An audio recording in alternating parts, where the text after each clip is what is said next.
نحمدہ ونصلی علی رسولہ الکریم اما بعد فاعوذ باللہ من الشیطان الرجیم بسم اللہ الرحمن الرحیم۔ کتنی محبتوں سے پہلا سبق پڑھایا مجھے، کتنی محبتوں سے پہلا سبق پڑھایا مجھے، میں کچھ نہ جانتا تھا سب کچھ سکھایا مجھے، پہنچا دیا فلک تک استاد نے یہاں سے، واقف نہ تھا میں اتنے بڑے جہاں سے۔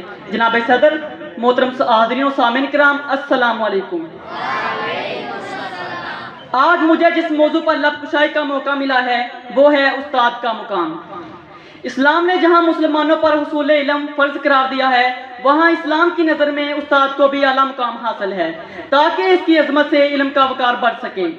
استاد کی عظمت ایک بارش کی سی ہے جو زمین اس کو جذب کرنے کی صلاحیت رکھتی ہے اور اس کے فیض سے سرسبز و شاداب ہو جاتی ہے۔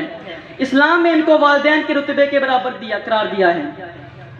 پیش رو ہے پیشوا ہے تو ہے امام، پیش رو ہے پیشوا ہے تو ہے امام، تیری عظمت تیری رفعت کو سلام۔ آمینہ کے لال نبی باکمال سرور کائنات حضور اکرم صلی اللہ علیہ وآلہ وسلم نے اپنے آپ کو معلم قرار دے کر استاد کے مقام کو اعلیٰ بنا دیا ہے۔ میں اگر اپنے خیالات کا اظہار اسی عظیم ہستی کے بارے میں کروں تو کچھ یوں ہوگا: جس طرح پھولوں کو مہک کی ضرورت ہوتی ہے، چاند کو دمک کی، سورج کو چمک کی اور جسم کو روح کی ضرورت ہوتی ہے، ٹھیک اسی طرح معاشرے کو استاد کی ضرورت ہوتی ہے۔ حضرت علی رضی اللہ تعالیٰ نے ارشاد فرمایا، جس نے مجھے ایک لفظ بھی سکھایا وہ میرا آقا اور میں اس کا غلام ہوں۔ جنگ عظیم 2 میں ہٹلر سے پوچھا گیا کہ ہمارے قیمتی ترین لوگ مر رہے ہیں تو کیا کیا جائے؟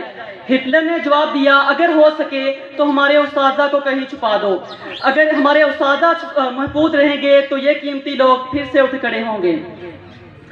یہ وہی عظیم ہستی ہے جس کے بارے میں کہا جاتا ہے کہ استاد بادشاہ نہیں ہوتا مگر بادشاہ بنا دیتا ہے۔ اپنے استاد کی عزت کرنا سیکھو کیونکہ آج اسی کی بدولت ہی تم ایک بار پڑھنے کے قابل ہو۔ اسکندر اعظم کا قول ہے کہ میرا باپ مجھے آسمان سے زمین پر لایا اور میرا استاد مجھے زمین سے آسمان پر لے گیا۔ حضرت علی رضی اللہ تعالیٰ عنہ نے ارشاد فرمایا، اگر تم بادشاہ ہو تب بھی اپنے استاد اور والد کی تعظیم کے لیے کھڑے ہو جاؤ۔ اب میں آخر میں اپنی اور یہاں موجود تمام طلباء کی طرف سے اپنے تمام اساتذہ کو سلام پیش کرتا ہوں۔ اے میرے استاد، تو ہے ذی شان، تیری عظمت تیری رفعت کو سلام، علم و حکمت کا علم بردار ہے تو، قافلہ فکر کا سالار ہے تو، اس جہاں میں جہالت کے خلاف ہر گھڑی برسرے پیکار ہے تو، اس جہاں میں جہالت کے خلاف ہر گھڑی برسرے پیکار ہے تو۔ والسلام علیکم ورحمۃ اللہ۔